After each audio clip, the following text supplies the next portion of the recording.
Well, the one I'm thinking about, honestly, and there just may be a kind of hometown hero in his own hometown thing, is Matthew McConaughey, who was ridiculed for so long for taking bad parts in bad movies, but has come back around to be a quite accomplished and well thought of actor.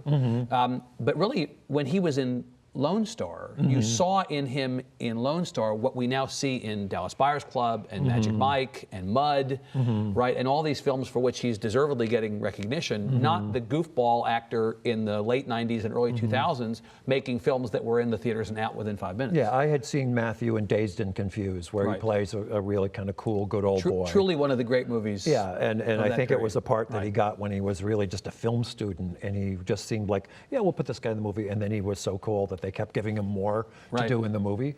And I needed a guy who could have a face-off with Chris Christopherson and not stand up and still be cool and not have to push it. Right. And you know, Matthew's from Uvalde, and he knows how to wear the boots. Area. That's right.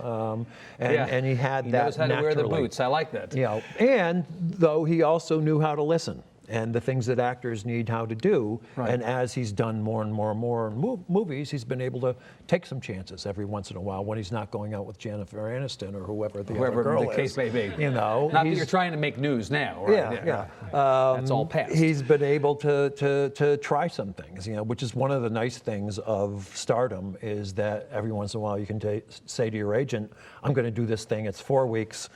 It's no money, you know, and maybe people will see it and maybe they won't, but I want to try this. Well, arguably Mud, which is a film that he made in this, that came out in this last year, is one of those. And it's become common, I guess, for veteran actors to say occasionally, I'm gonna do a smaller film. It may be people who've kind of coming down the wrong side of the mountain, like John Travolta did with Tarantino a couple of times.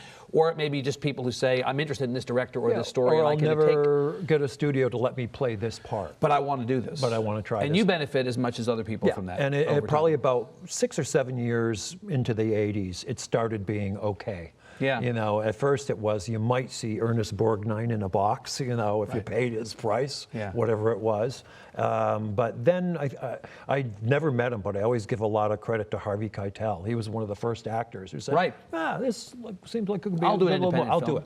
Again, Tarantino, you know, he has been one of the directors who's benefited from these kinds of actors over time, as others have.